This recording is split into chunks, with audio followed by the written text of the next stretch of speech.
Welcome to Tamil food practice channel. இன்றைக்கி நம்ம என்ன வீடியோ பார்க்க போகிறோன்னா, மட்டன் பிரியாணி எப்படி டேஸ்ட்டாக செய்கிறது பார்க்க போகிறோம். அதுக்கு முன்னாடி இந்த சேனலை சப்ஸ்கிரைப் பண்ணாதவங்க சப்ஸ்கிரைப் பண்ணுங்கள். வாங்க வீடியோக்குள்ளே போகலாம். மட்டன் பிரியாணி செய்கிறதுக்கு மட்டன் ரொம்ப முக்கியங்க. கடையில் போயிட்டு மட்டன் வாங்கிடுவோம். வாங்கிட்டு அதுக்கு தேவையான பொருள் எல்லாம் ரெடி பண்ணி வச்சிட்டாங்க. பட்டை, லவங்கு, வெங்காயம், அரிசி, தக்காளி, மசாலா எல்லாத்தையுமே ரெடி பண்ணி வச்சிட்டோங்க. புதினா, நெய் எல்லாமே. இப்போ மட்டனை க்ளீன் பண்ண போகிறோம். வாங்க இப்போ மட்டனை நம்ம க்ளீன் பண்ணலாம். கடையிலேருந்து வாங்கிட்டு வந்தாச்சு மட்டனை. ஒரு பாத்திரத்தில் கொட்டி மட்டனை க்ளீன் பண்ண போகிறோம். பாருங்கள், பீஸ் எல்லாம் கொஞ்சம் பெருசாகவே இருக்குது. இப்போ நம்ம வாஷ் பண்ண போகிறோம். நல்லா வாஷ் பண்ணுறாங்க. வாஷ் பண்ண அங்கே பாருங்கள், வாஷ் பண்ண சொல்லி அதில் இருக்கிற நெய்யே மாதிரி இருக்கும் சொல்லுவாங்கள்ல, அதெல்லாம் நல்லா பிரிஞ்சு வருதுங்க.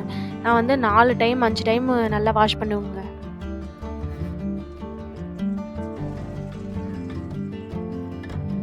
இது கூட உப்பு, மஞ்சத்தூள் இதெல்லாம் போட்டு வாஷ் பண்ணாங்க. எதுக்கு உப்பு போடுறோம்னா, அதில் இருக்கிற ஏதாவது கிருமிலாம் இருக்கும் அப்படின்றதால அது போட்டு வாஷ் பண்ணால் செத்து போயிடும் அப்படின்றதால நம்ம உப்பு போட்டு வாஷ் பண்ணுவோம். நான் உப்பு மட்டும் இன்றைக்கி ஆட் பண்ணிக்கிட்டேன். போட்டு பாருங்கள், நல்லா வாஷ் பண்ணுறோம்.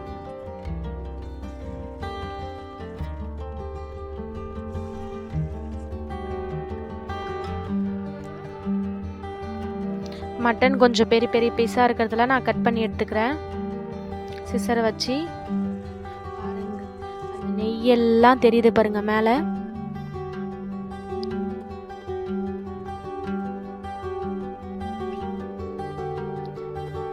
நான் 1/2 kg மட்டன் தான் இன்றைக்கி வாங்கிட்டு வந்தேன். பாருங்கள், மட்டனை நல்லா சின்ன சின்னதாக கட் பண்ணி, ரொம்ப பொடிசாக இல்லை, ஓரளவுக்கு மீடியமாக கட் பண்ணி எடுக்கிறேன்.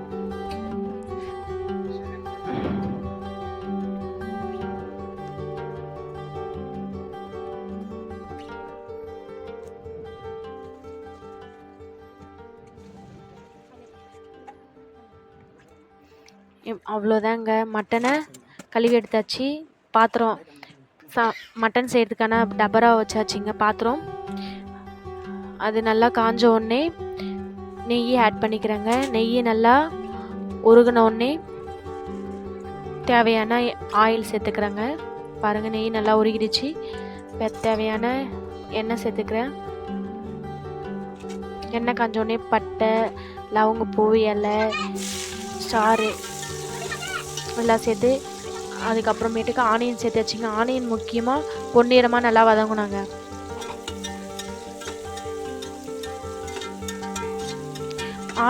ஆனியன் பொன்னிறமாக வதங்கிறதுக்கு லைட்டாக சால்ட், உப்பு கொஞ்சம் சேர்த்துக்குங்க. நான் சேர்த்துட்டிங்கன்னா உடனே டக்குன்னு நல்லா பொன்னிறமாக வதங்கிடும். இப்போ இஞ்சி பூண்டு விழுது சேர்த்துக்கிறேன். இஞ்சி பூண்டு விழுது பச்சை வாசனை போகிற அளவுக்கு நல்லா வதக்கிறோம்.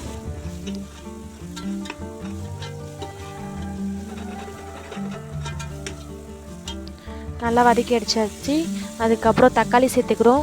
நான் வெங்காயம் அதிகமாகவும் தக்காளி கம்மியாகவும் சேர்த்துக்கிறேன். ஏன்னா பிரியாணிக்கு வெங்காயம் ரொம்ப அதிகமாக இருந்தால், தக்காளி கம்மியாக இருந்தால் பிரியாணி டேஸ்ட்டாக இருக்குங்க. நல்லா பழுத்த பழமாக எடுத்துக்கிட்டேன். தேவையான அளவு உப்பு போட்டுக்கிட்டேன். பாருங்கள், தேவையான அளவு உப்பு போட்டு நல்லா வதக்குறோம். அப்போனா தான் தக்காளி நல்லா வதங்கும்.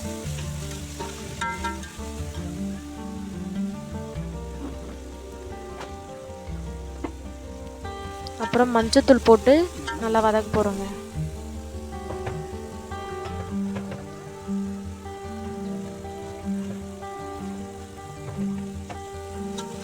மஞ்சத்தூள் உப்பும் போட்டால் சீக்கிரம்னு தக்காளி வதங்கிடுங்க.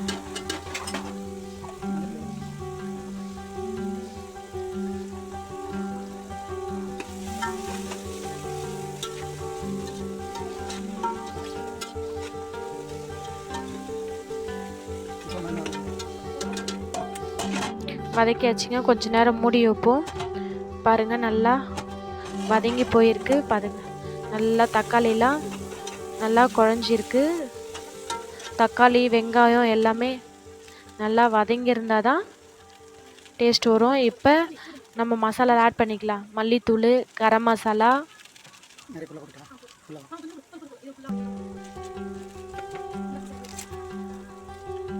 பிரியாணி மசாலா,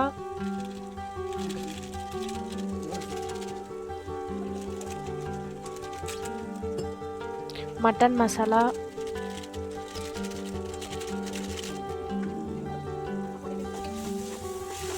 பாருங்கள் லைட்டாக அடி பிடிக்குது. மசாலா போட்டோடனே லைட்டாக தண்ணி விட்டு நல்லா மிக்ஸ் பண்ணணுங்க.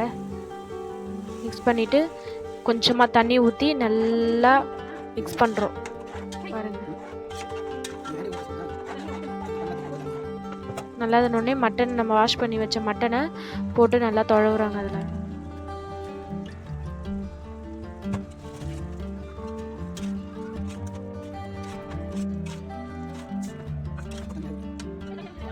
நல்லா கலந்து விட்டாச்சு. மட்டனை போட்டு இப்போ உப்புலாம் இருக்கான்னு கரெக்டாக செக் பண்ணிக்கோங்க.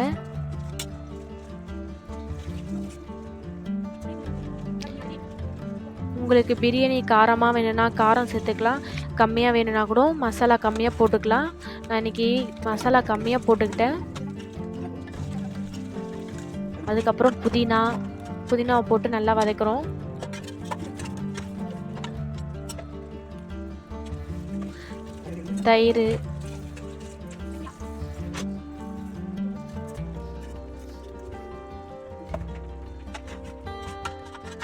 தயிர் புதினா எல்லாத்தையும் போட்டு நல்லா மிக்ஸ் பண்ணி விடுறோங்க. தயிரெல்லாம் கெட்டி பதம் இல்லாமல் நல்லா கலக்கிட்டாச்சு.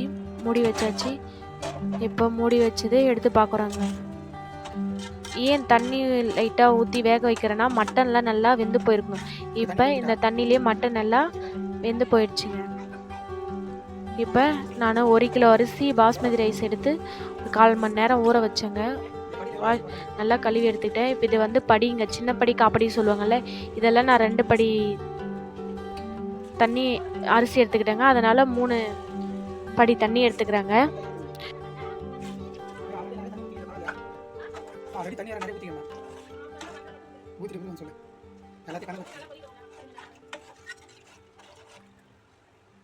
இப்போ தண்ணியெலாம் சேர்த்தாச்சுங்க.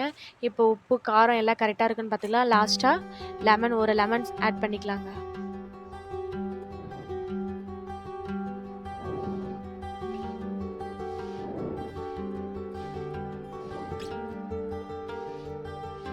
ஒரு லெமன் போட்டு நல்லா மிக்ஸ் பண்ணி விடணும்.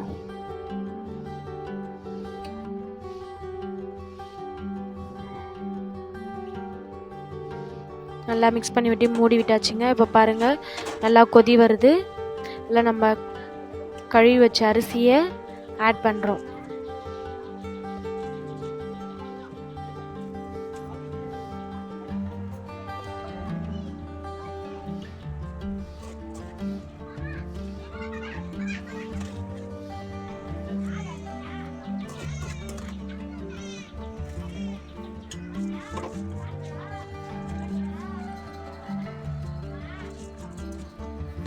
பாருங்கள் அரிசி எல்லாம் தண்ணி நல்லா வடிகட்டி போட்டு கலந்து விட்டாச்சு. இப்போ நம்ம உப்பு காரம் எல்லாமே கரெக்டாக இருக்கான்னு செக் பண்ணிக்கலாம். பிரியாணிக்கு உப்பு காரம் எல்லாமே கரெக்டாக இருக்குங்க. மூடி வச்சாச்சு. இப்போ ஓப்பன் பண்ணி பார்த்தா பாருங்கள் தண்ணி கொஞ்சமாக இருக்குது, ஆனால் அரிசியாக இருக்குது. இப்போ சிம்மில் வச்சு நம்ம மூடி விடுவோம். ரொம்ப போட்டு தொழக்கூடாது, லைட்டாக ஓரமாக கிண்டி விடணுங்க, ஏன்னா அரிசி உடஞ்சிடும். இப்போ மூடி வச்சிருவோம். நம்ம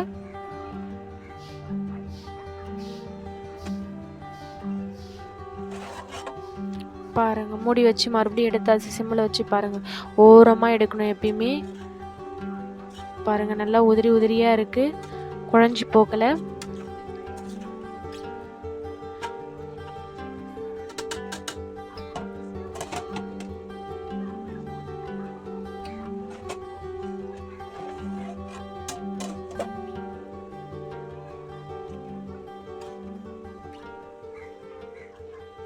இப்போ வெந்து போயிருக்கான்னு பார்க்குற, மூடி விட்டு எடுத்த பிறகு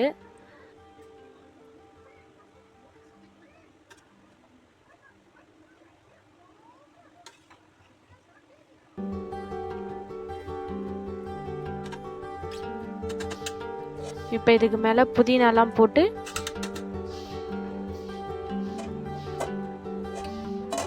அப்படியே மூடி விடுறாங்க. பாருங்க அதுலேயே நல்லா வெந்து போயிடுச்சு பாருங்க.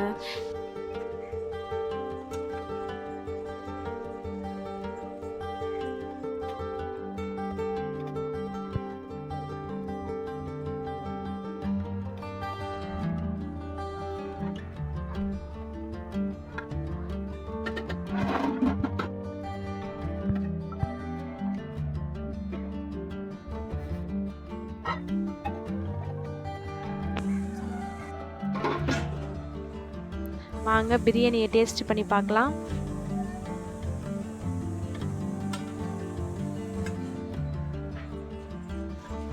பிரியாணியை நல்லா சொல்லியே பாருங்க, டேஸ்ட் இப்பயே சாப்பிடணும் போல அப்படின்ற மாதிரி இருக்கு பாருங்க.